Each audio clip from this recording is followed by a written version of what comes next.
ወይዘሮ ንቃተ ህሊና ተሸንፋለች። በቃ ገጠር ግባ እርሻህንም ቀጥል በሉልኝ። 18 ሰከንድ ላይ ሰው ይሸነፋል።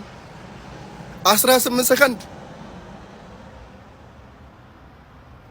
ጆኒ እንኳን ደስ አለ። በዚህ ውድድር ላይ እያንዳንዳችሁ መስዋዕት የከፈላችሁ ሰዎች በእነሱ ዙሪያ ሆናችሁ ይህን ውድድር ለማዘጋጀት በጣም ስትለፉ የነበራችሁ ሰዎች ሪስፔክት፣ የምሬ ነው የምላችሁ። በጣም ነው ማከብራችሁ። ነገር ግን ደግሞ ለንቃተ ህሊና የሚመጥነው ወይዘሮ ብየዋለሁ። ከዛሬ ጀምሮ ንቃተ ህሊና ሳይሆን ንቃተ ደረጀ ብየዋለሁ።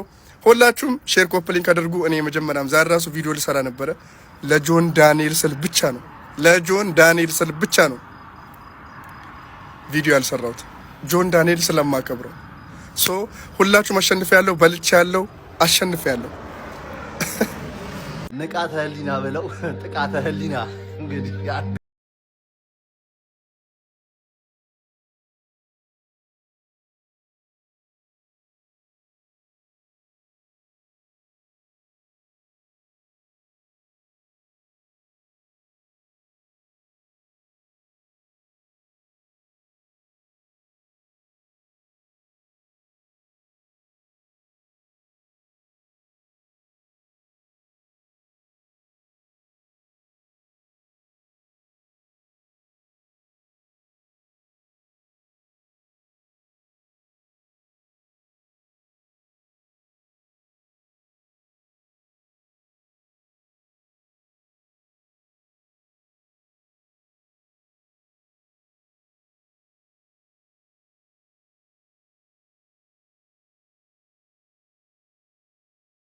መልካም ምሽት።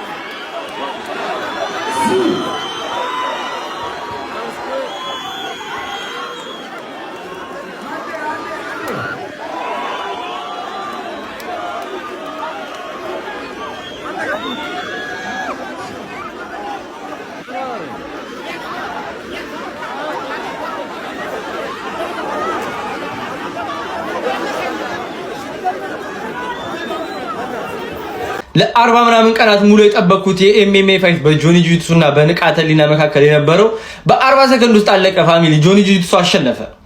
ከዛ ምን አለ መሰላችሁ? ያን ሁሉ ቀን ጠብቄ በዚህ አጭር ሰከንድ ውስጥ ጨርሶት ምን አለ?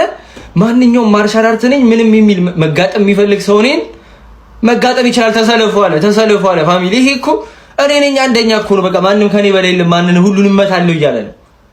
እኔስ እፈልጋለሁ ያለህበት እመጣለሁ፣ ወይ ደግሞ እንደዚህ ቀጣይ ዓመት ኢቨንት እናዘጋጃለን እናንተ እንጂ እንደዚህ እንደኛ ብሎ ነገር እኔ አልታገስም። ይሄን እንዴ ይቻላል ወይ? እኔ የምላችሁ ሰው ደወለልኝ፣ የሚተላለፍበትን ላይቭ ማየት ፈልገን ነበረ ታውቃለህ ምናምን ነገር ሲሉኝ፣ አረ አሁን ገቡ፣ አሁን ጀመሩ፣ አሁን ነው ገና ሊጀምሩ ነው፣ በቃ ሊጀምሩ ነው፣ ዳኛው እያወራ ነው ያልኳቸው። ከዛ እሺ ብለው ሰርች ያደረጉ ምን ሀፕን እንዳደረገ ታውቃላችሁ?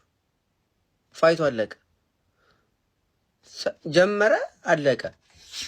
በጣም ነው የረዘመው፣ በጣም ረጅም ፋይት፣ በጣም ያው ሁሉ ዛቻ ምናምን እዴ ኤኒዌይስ ይመቻችሁ።